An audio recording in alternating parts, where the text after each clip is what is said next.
The CBS Radio Mystery Theater presents...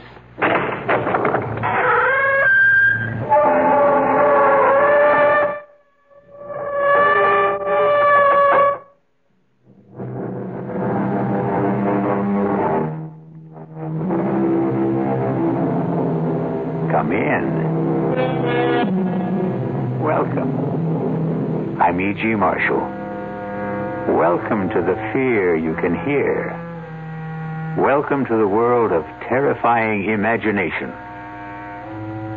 It gives me a fiendish delight to invite you on a very unusual expedition. For in our tale to come, we are going to travel not to distant shores, not to outer space, but instead backwards in time.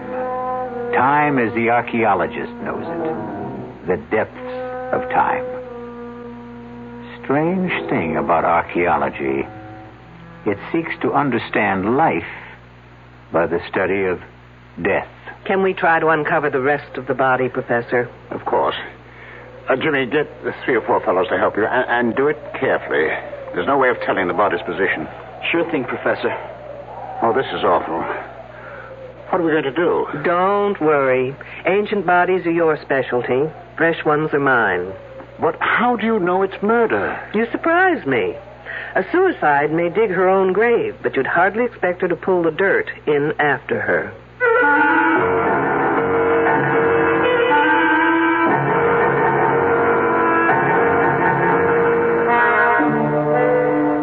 Our mystery drama, Dig Me Deadly, was written especially for the Mystery Theater by S.J. Wilson and stars Louise Larrabee. It is sponsored in part by the Kellogg Company, makers of Kellogg's Special K cereal. I'll be back shortly with Act 1. And now another tale of the ball and chain.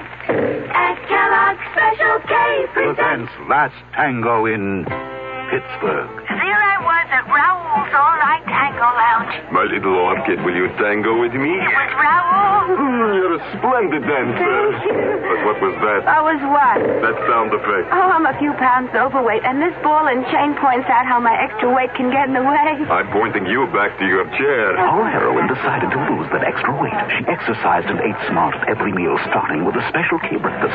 A bowl of Special K, skim milk, tomato juice, and coffee. It's less than 240 calories, 99% fat-free, and 100% delicious. After a while, she was rid of the ball and chain and back at Raoul's. Darling, you're looking fantastic. What a happy ending. What ending? We're just getting started. Raoul, get lost. Your happy ending could begin with the Kellogg's Special K breakfast. And that's another tale of the ball and chain. Frank Lieber with a special announcement exclusively for Radio 1080 listeners. Metroplex Tire and Appliance stores are offering a front-end alignment that's guaranteed to last for 5 years or 50,000 miles.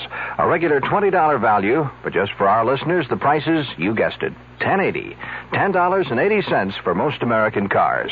And the guarantee is good nationwide. But you must ask for the Radio 1080 special at Metroplex Tire and Appliance. In Carrollton at Beltline and Josie Lane. In Town East at Town East Boulevard and Gus Thomason Road. Ask for the Radio 1080 special at either location, and for just $10.80, you'll have your car's front-end alignment taken care of for the next 5 years or 50,000 miles. And at no extra charge, your 2 front tires will be expertly balanced. Metroplex Tire and Appliance in Carrollton and Town East. And watch for their new location opening soon at 4102 Lemon Avenue, just 3 blocks north of Oak Lawn.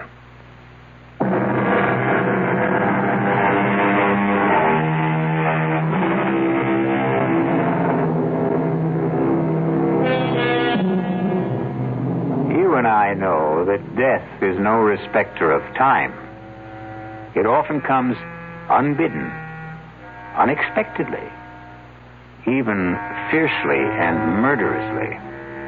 So, get your pith helmets, your sunglasses, your axes, shovels, and all the other paraphernalia you will need to join us in Dig Me Deadly.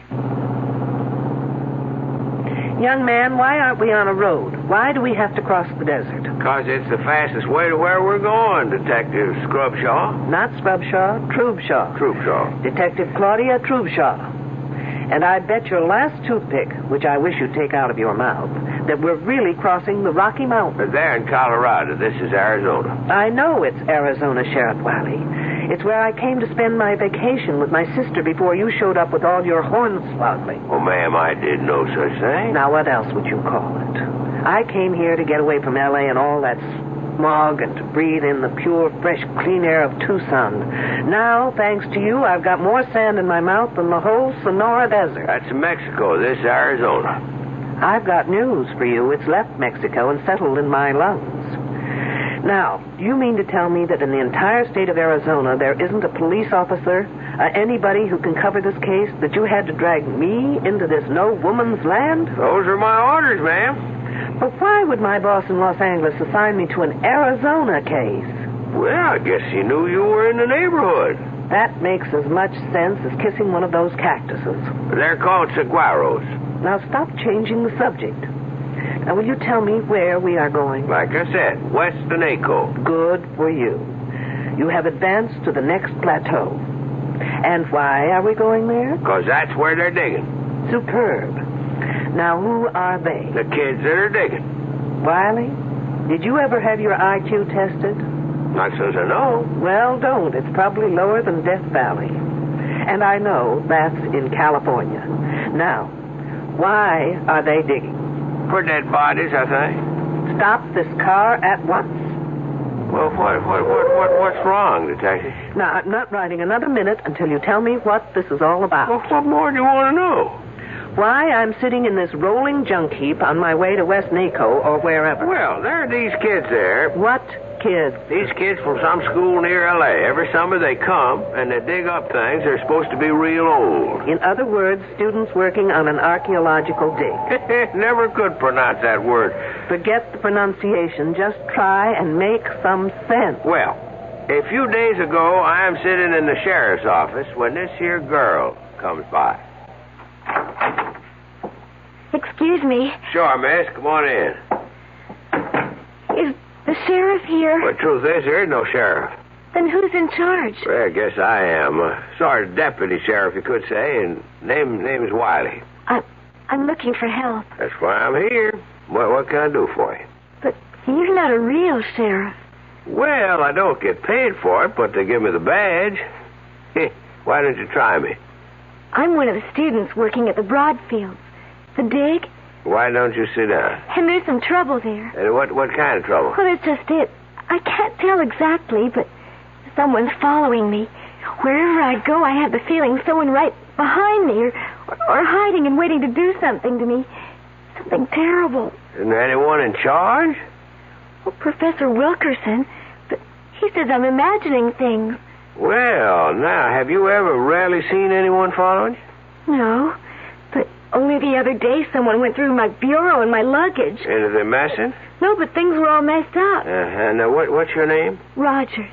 Edith Rogers. Miss Rogers. Now, do you have any idea why somebody'd be tailing you or looking through your things? I think someone's trying to kill me. Kill you? Hey, that's serious. Why would anyone want to do that? Because they're afraid of me, scared of what I could do. Well, you don't look like you could trouble a horned toad. What are they scared of? Well, you see, no, I can't tell you. If they found out I came here, they'd do it faster. Anyway, you can't help me. Maybe nobody can. Wait a minute. Wait there.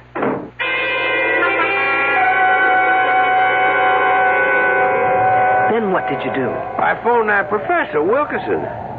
Say, Detective, can we get this thing going again? All right, but only as long as you tell me everything you know. Well, I called up that professor, and I told him about it. And he said that it was the girl's first summer there, and that working in the hot sun and seeing all those graves and skeletons was something she just wasn't used to. Then he said he'd take care of it and for me not to worry. Well, now, at first I thought I'd better leave well enough alone, except that the whole thing just kept a-pecking at me. So A couple days later, I dropped by the Broadfield spread and was told by a girl who roomed with this Edith Rogers that this Edith Rogers here, she had left. Did she say when? I didn't ask. Did she say how or why? No, and I didn't ask that either. Were her clothes and luggage gone? Gosh, I didn't think to ask that neither. Then how come you thought to ask for me? Well, I called this friend of my father's who is Assistant Deputy Chief of Police. Say no more. You called my boss, Morgan. In other words, this isn't an official assignment, is it? Well, he told me you were in Tucson and to speak to you. And dragging me through this sand heap is your idea of speaking to me. Wiley, if I admit something to you, will you promise never to tell anyone? Sure thing, Detective. I know of only one person who's a bigger fool than you. Who'd that be? Me.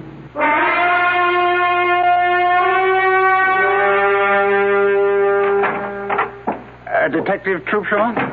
I'm Julian Wilkerson. One of the students tells me you'd like to see me. Only in an unofficial capacity, Professor. If you can be of assistance, fine. If not, I'll understand. Well, I'll try. Professor, this is Sheriff Wiley. Oh, yes. How do you do? Hi. What's it all about? The Rogers girl. I understand she's not here any longer. Yes. I knew that girl would be more trouble than it was worth to bring her out here. Then why was she here? Oh, she was thinking of archaeology as a major.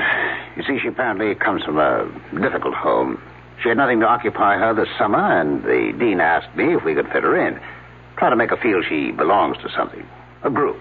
Apparently it didn't work out. No. She moped a lot. Got depressed, suspicious. Felt she wasn't wanted. I did everything I could. I got two of the nicest girls to room with her. Who are they? Oh, Janine Boulanger, a French exchange student. Specializes in atomic physics. And Susan Lathrop, a straight-A student. Very outgoing, very bright. Were there, any young men? Yes, and I didn't like doing it, but I got Jimmy Trumbull to spend some of his free time with her. He's our prize. He's a brilliant fellow. We call him our Libby. Libby? Well, now that's a girl's name, eh? Wiley, you're famous for not asking questions. Why not live up to your reputation?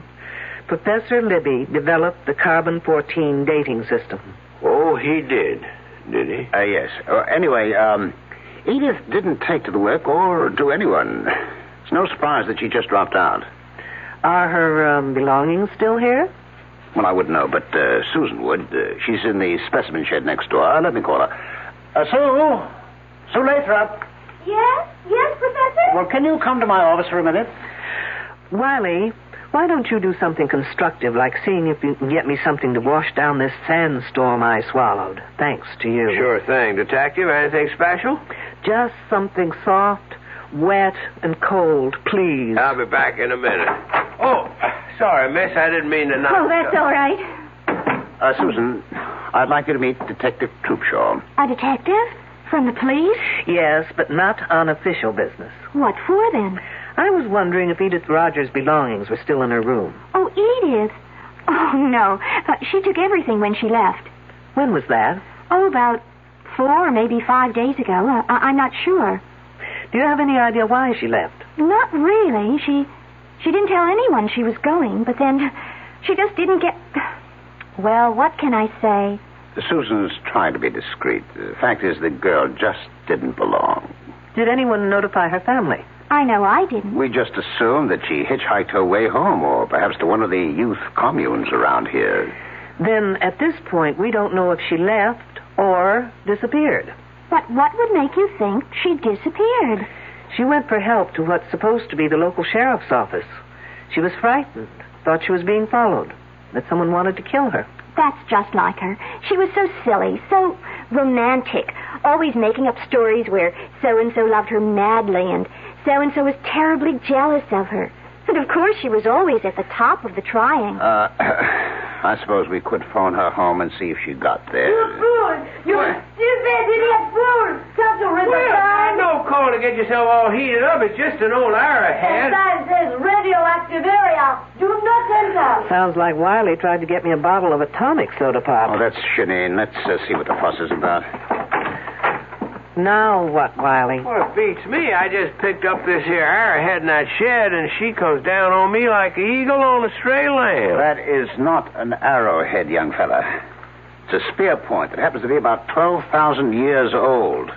Trouble is, it's recently been through carbon-14 dating. That? Yes, and it may still be hot. Like an atom bomb? Hopefully, Wiley, you'll go up in a mushroom any minute. Oh, Professor, I am so sorry. Wally, just give that arrowhead to Janine. She's wearing protective gloves. And then follow her. She'll take you to the decontamination room. You'll probably be all right. Don't look so worried, Wiley. There's no chance of it affecting your brains. You're sure now, Detective? Absolutely.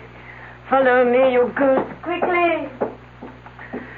So that stone point is 12,000 years old. Yes.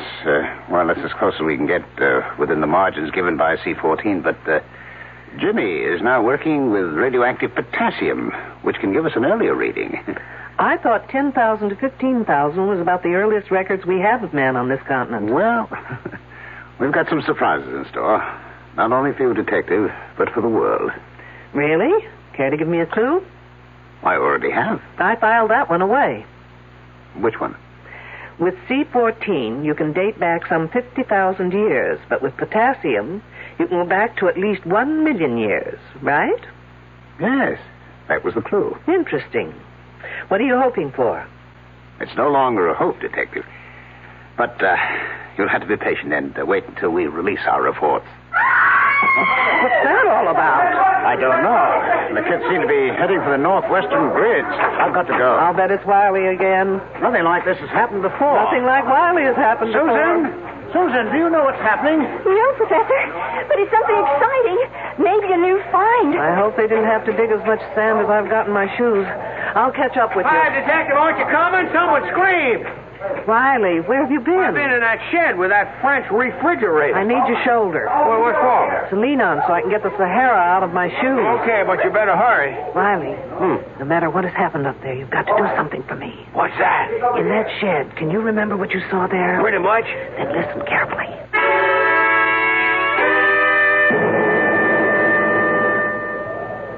Oh, bon Dieu, it's a woman's hand. And I know whose it is. By the ring.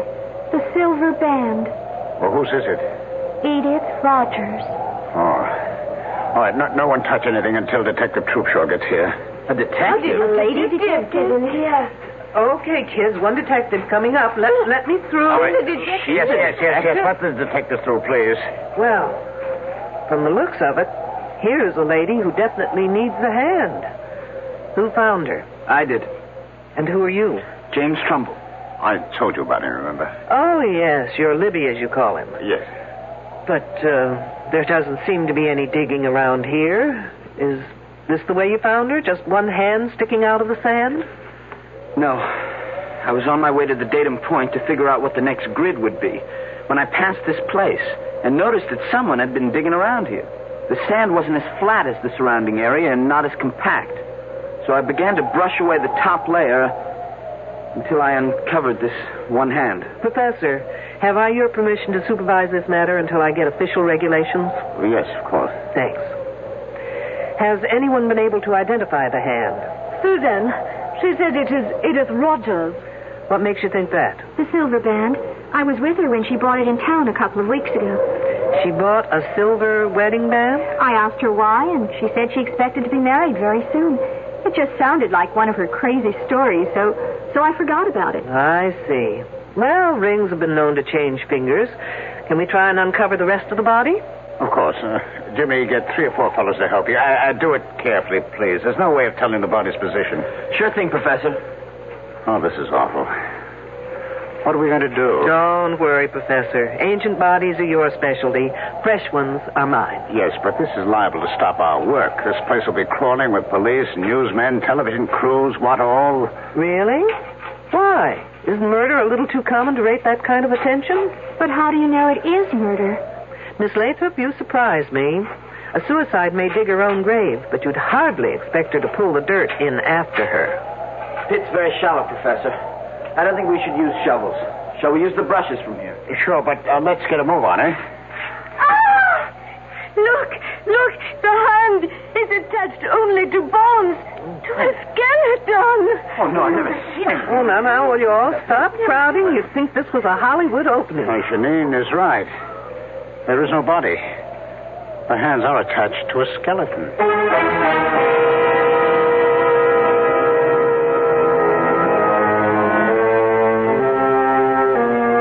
Fully fleshed hands attached to a body that is nothing more than bones. A skeleton. You know, Mother Earth is very miserly about giving up her secrets. But little by little, man has dug them out of her. But never before has there been this kind of puzzle, in which the hands belong to the present and the body to the past. We'll be back shortly with Act Two. Hi, I'm Hal Linden. There's a lot of talk these days about America's energy crisis. Talk about doing without heat, about doing without our cars, about what's going to happen if we run out of fuel. Well, we may not have to run out of fuel if we all work together to conserve the fuel we have. That means turning your thermostats down to 68 degrees during the day and turning them down to 60 at night. It means turning off lights, TV sets, and electrical appliances the minute we're finished with them. It means driving no faster than 50, starting or joining carpools, avoiding the kind of stop-and-go motoring that eats up gas by the gallon. In short, it means saving every ounce of energy we can, every chance we get. So please, do your part to make the fuel supply stretch a little further. For your own sake, don't be selfish. Don't be foolish. Don't be fuelish. This message from the Federal Energy Office and the Advertising Council.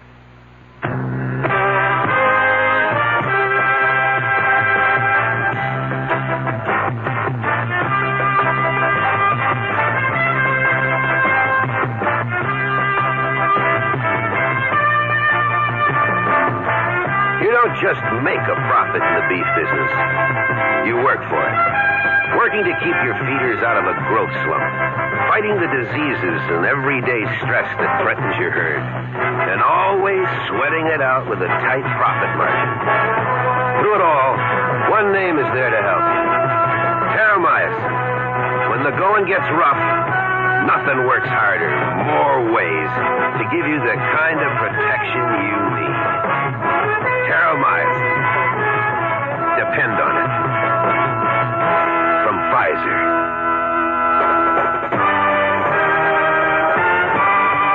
More for growth and health.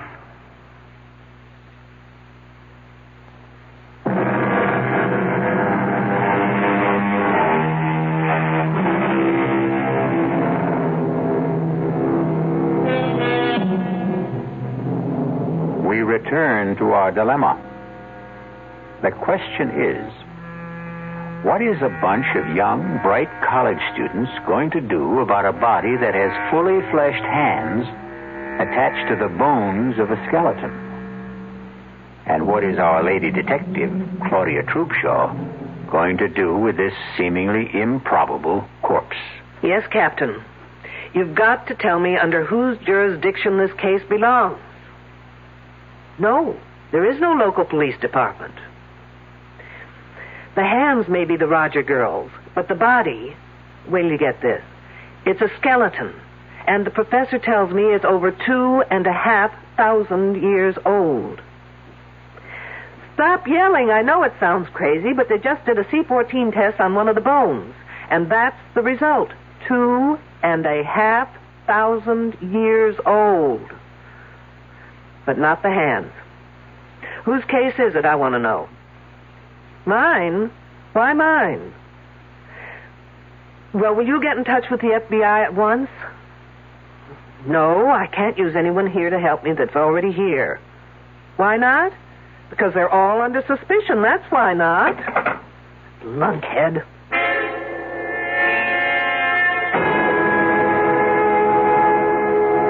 It's nice of you, Miss Boulanger, to take time off to have this little talk with me. Professor Wilkerson said I should answer all your questions to the best that I can. Do you always do what Professor Wilkerson asks? Oh, yes, he is a marvelous man. He is so brilliant. I'm sure. Tell me, do you have many friends among the other students? I don't think so. Not even Jimmy Trumbull? Oh, he is nice, but he is such a little boy. And the others? I am afraid they're all too jealous. Do you know why? Oh, they think that the professor treats me like a favorite. Well, does he? Of course not. But I have studied all this and done it in France before, so I know it very well. And they do not. I think I understand. This body we found, you've seen it? I could not bear to look. Oh, but you did. Now tell me, in all your work, both here and in France, have you ever seen anything like it? No, absolutely not. And you couldn't explain how two perfectly fleshed hands could be attached to a prehistoric skeleton? It's against all possibilities. What did you think of Edith Rogers? She was very unfortunate. In what way? Oh, she so badly needed some kind of an attachment. With a boy, I mean. And I think she almost found it. But then that Susan Lathrop got in the way and kept it from happening. How do you mean? Oh, I don't like talking gossip. But Edith Rogers liked very much this Jimmy Trumbull. But that Susan, who blows hot one day and cold the next, makes up her mind that Jimmy is her property. And she says to that Rogers girl she should stay off her property. Anything else, Janine? No. That is all. Thank you. You've been very helpful.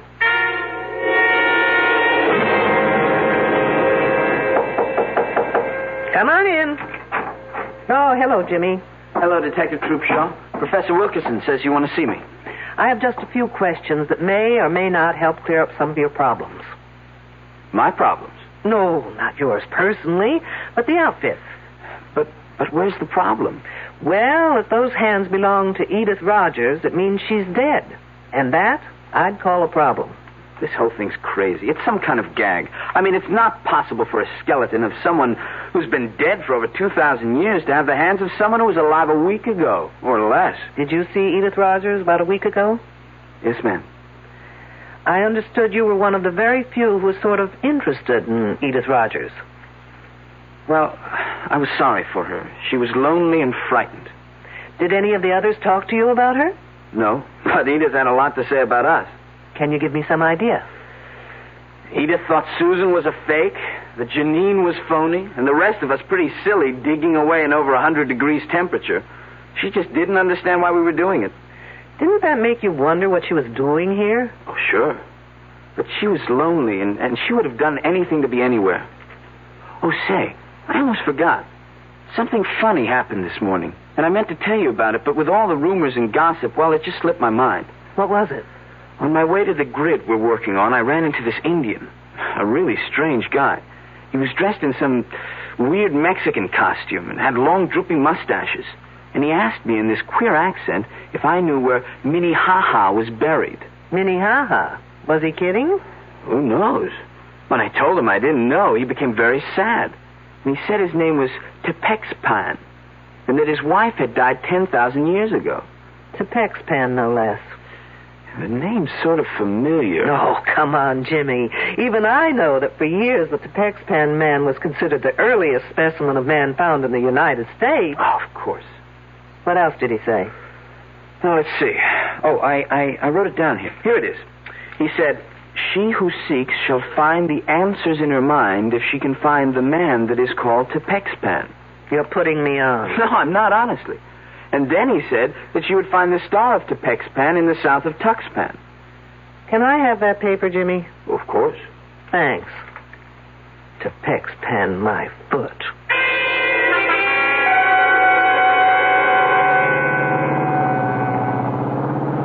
Wiley must be a genius to be able to drive this kidney buster. I can just about manage to keep the wheels straight. Now, where am I? Tuxpan. Ah, here it is, Tuxpan Avenue. Now turn south. How am I supposed to find the building? The Star of Tuxpan. Ah, lo and behold, a building with a star over the door.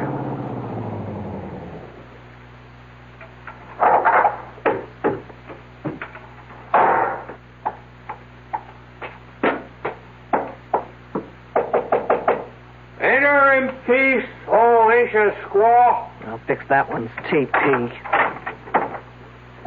I was was told you've been to the ancient burial ground. You have been told well. I go to see my wife. Is she one of the workers at the dig? Oh, no, she toils no more. Your people toil for her. Hit me with that one again. She has been dead for over 10,000 years.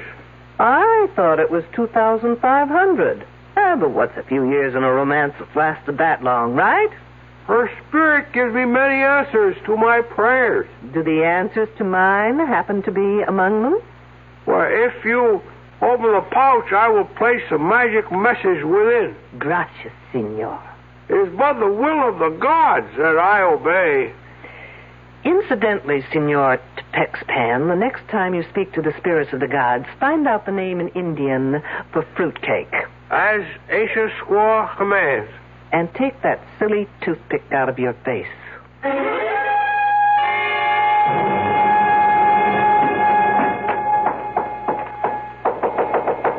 Who's there? Shirley Holmes. Who? Oh, it's you, Detective. I was just being cute, Miss Lathrop. Shirley, Sherlock Holmes, get it? What's there to get cute about? I see you're packing. I'm leaving. I'm sorry, Miss Lathrop, but you're not going anywhere. Why not? Because everyone stays put until I get the answers to a thing or two. Such as? If the body we found yesterday was Edith Rogers... I told you it has to be Edith.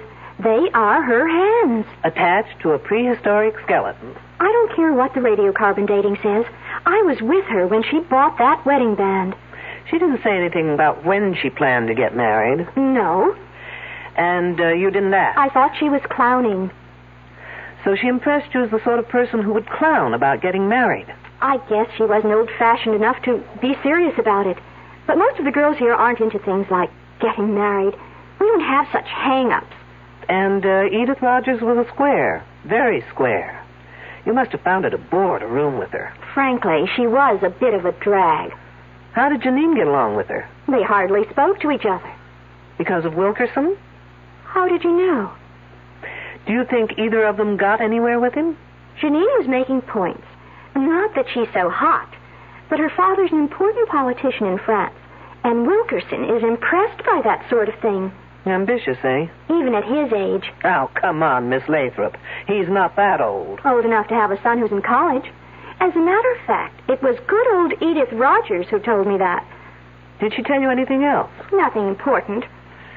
Have you ever seen anything like that body before? Never. Think hard. Maybe an experiment done on an animal in a lab or in the dating shed? No. Besides, I'm not allowed in the shed. Why not? I don't get to work on dating until next term. Oh, I guess I'll have to take my own advanced course with Professor Wilkerson. That's Janine. I was waiting for the second moccasin to drop. Let's go.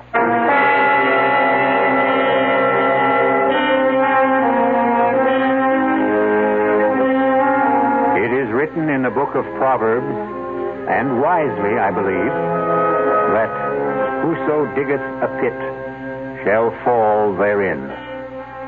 Our problem is that all our characters are diggers in pits. Even our ardent detective Claudia Trubshaw has been digging through level after level, but getting seemingly nowhere. I'll be back shortly with Act 3. There's nothing wrong with drinking Budweiser sip by sip, is there? Well, the brewers of Budweiser think there's a better way. Sipping's fine if you're drinking wine. But Bud is the king of beers, a hearty drink. Look, rinse a 10 or 12-ounce glass with cold water. Then open a can or bottle of Bud and pour it right down the middle so it kicks up a good head of foam. Now, take a big drink and then swallow big. No sips. That's how it should be done. More taste, more beer drinking enjoyment. Thanks to exclusive Beechwood aging, Budweiser has a smoothness that lets it go down especially easy. Sure, it's an expensive way to brew beer, but brewing beer right does make a difference. That's why, when you say Budweiser, you've said it all. Anheuser-Busch, St. Louis. There's no satisfaction quite like the satisfaction of getting a bargain. It brings a smile to your face, partly because you've saved money, mainly because you've beat the system by paying less when everything seems to be costing more. Hi, I'm Frank Lieber. Right now, True Value hardware stores have 14 of those smiles of satisfaction in stock. They're kitchen helpers from Echo and from Foley. You can get 2 for just 88 cents. Choose a can and bottle opener, a fruit and vegetable slicer, or a serving fork, or get a nylon baster. Its tube is graduated for measurement. And there's a 2.5-inch strainer for making egg coffee, for straining loose tea, or for separating orange juice from its pulp and seeds. You can get 2 of these kitchen tools for just 88 cents. That should make you smile with satisfaction. You'll grin from ear to ear when you see the rest of the 2 for 88-cent bargains at the True Value hardware store near your home.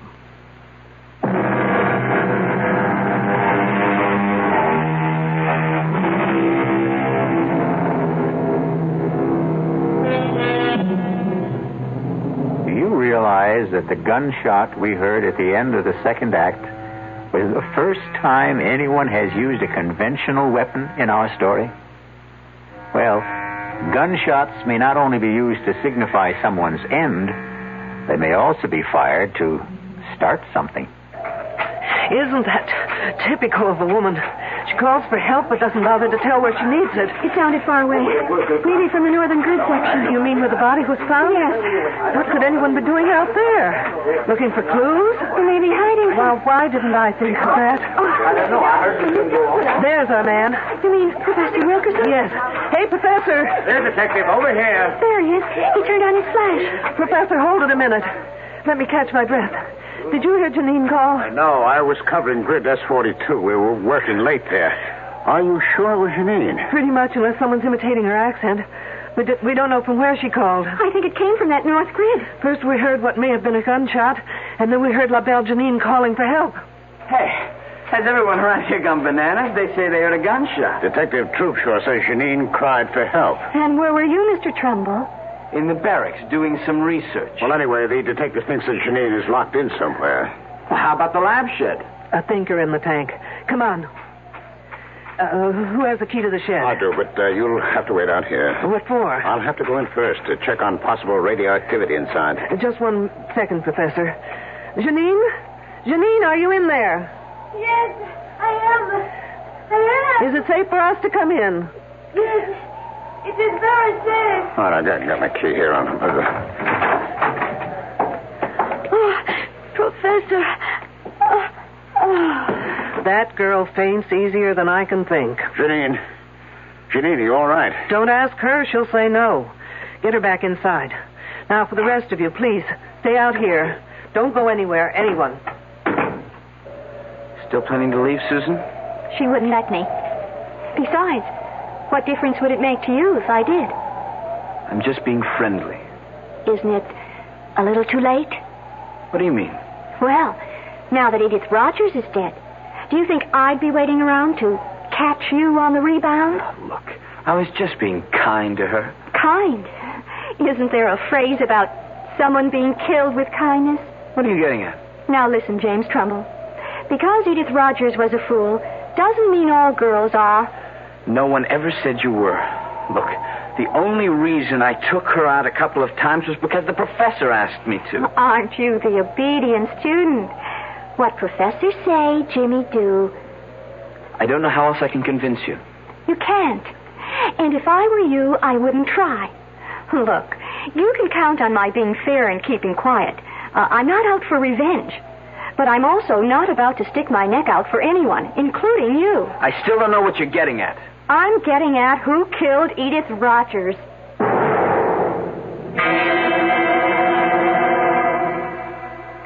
I don't know why it is, Professor, but I've never seen a woman in a faint whose legs didn't look lousy. Oh, what happened? That did it. It always does. Janine.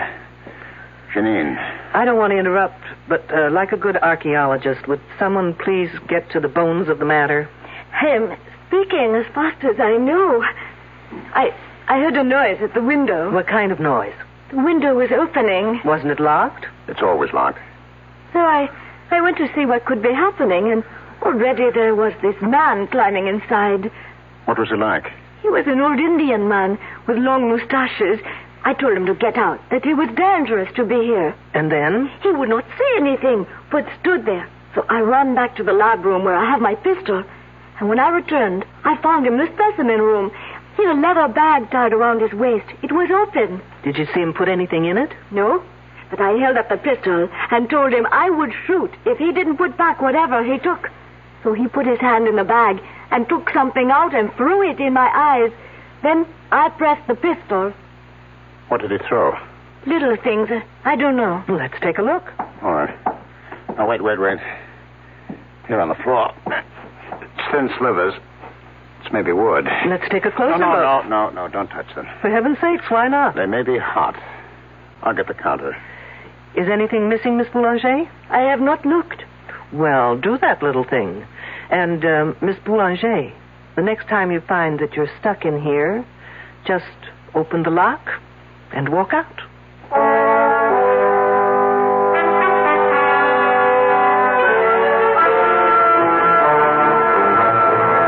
Okay, folks, time has come to stop playing games. What kind of games?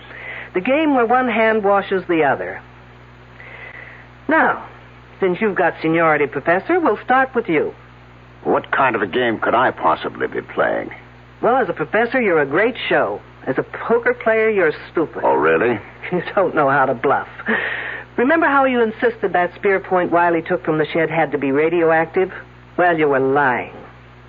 How dare you? When it comes to the truth, Professor, I'm very daring. That spear point was in perfect condition. If it had been dated, a piece of it would have had to be missing.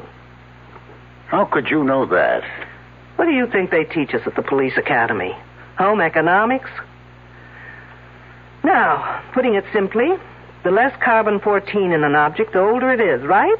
That is correct. And the older, the more valuable. Sure, that's what we're here for, to find evidence leading back to the first human being in America. And when you can't find it? Well, then you can fake it, can't you? What do you mean, detective? There's no dating equipment in that shed. You are preposterous. Wait till you hear how preposterous I really am.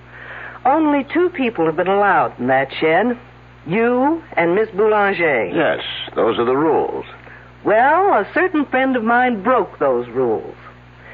Senor Tepex Pen, if you please. Fancy, how about that? Now, if you'll just get rid of those tired handlebars from under your nose. Glad to. They sure itch. Wiley. The sheriff. The one who asked me questions about Edith. Right. And he got into that shed not to take things, but to return them. Didn't you, Wiley? I sure did. But, what did you take that had to be put back? That old spear point and the nozzle on that machine. The head? The bombarding head? And I took them both to Tucson to have the experts there take a look at them. And they confirmed my best suspicions. Professor Wilkerson, you and Miss Boulanger were faking your specimens, making them older. That's one accusation I won't buy. You can always return it for credit when I open that department. Meanwhile, you were bombarding those specimens repeatedly, trying to get them to date more than 50,000 years. Professor, did you do that? I just can't believe it. Why not, Trumbull? You invented the machine. Well, only by accident. It was a fluke. And you told your esteemed professor about that fluke, and he told you to keep it under wraps. Yes, I did keep it under wraps. I never wrote a paper. Well, how'd they know about it in Tucson? Well, I sent them a report, but only for their opinion. Trumbull, you're a damn fool. You know, Professor, you're just plain not nice. Here we girls spend fortunes trying to keep young, while you try to make a fortune aging us. Which brings me to Edith Rogers. Of those present, only Wilkerson, Trumbull, and Miss Boulanger knew how to operate that machine. Oh, no, wait, No, they ought to be arrested at once. You'd like that, Miss Lathrop, wouldn't you? It leaves your hands clean, so to speak. Now, listen, Detective, I had no reason. Getting her pregnant and being blackmailed to marry her isn't a reason? Come off, Professor. He did? The professor? Surprised, aren't you, Miss Lathrop? But why would I want to hurt that Edith Rogers? You knew she had something on the professor, else she wouldn't have been here. But when you heard about the wedding ring, you thought you just might lose not only your professor, but more importantly, that machine. I'm sorry. What's going on here? I'm all lost. So am I, Trumbull, when it comes to you. I can't figure what you had to do with all this. Well, he may not be that innocent. He did try and make time with Edith Rogers until she dumped him. Well, that's not true, Susan. You're calling me a liar? I think you and your two pals are all to blame for that girl's death. You all deserve to be murdered. And this time, Miss Lathrop, you'd do it properly, wouldn't you? What are you talking about? Trumbull, did you ever tell Susan here about the machine? Well, yes, sort of, but not how to work it. I hadn't finished it then. But she was smart enough to know how it could be used. You're just guessing. True. But then came the monkey wrench. Trumbull began dating Edith Rogers. I didn't care. Not until she bought that wedding band. Now, why would that girl buy her own ring?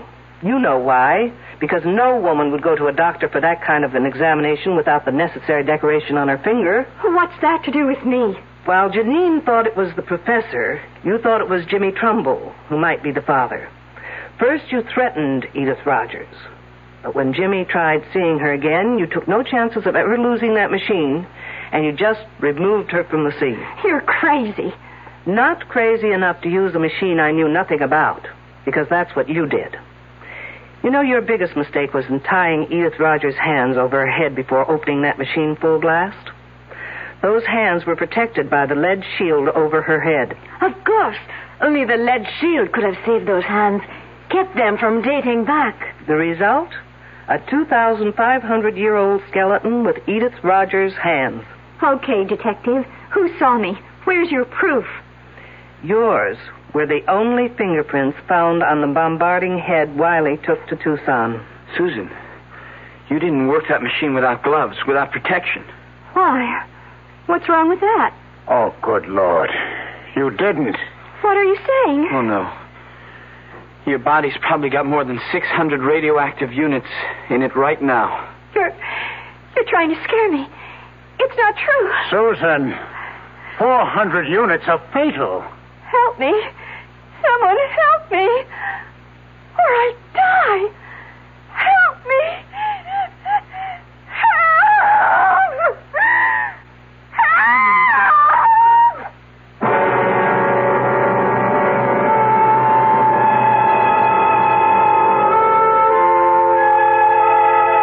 Obviously, Miss Susan Lathrop got a dose of the same medicine she gave Edith Rogers.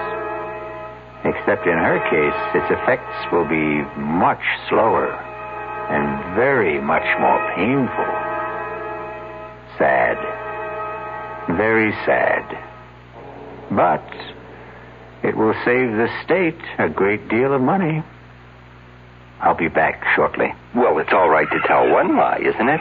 You can't. Then how about lying just a little bit? Not a little bit. You mean you can never lie? Never. Well, why not? Because when you tell a lie, Yeah? it gets dark inside your heart. You mean that just one lie will make your heart dark? It makes you sad, too. Oh, then what should you do if you tell a lie? Well, you just say I'm sorry. And then what? Then the light goes inside your heart. Oh, the light goes on? Yeah. Oh, a light doesn't really go on in your heart, does it? Yes, it does. Well, how do you know? Because the light in your heart will shine in your eyes. Oh. And then you'll be happy. I wonder why people tell lies. I wonder why, too. From the Franciscans, with love.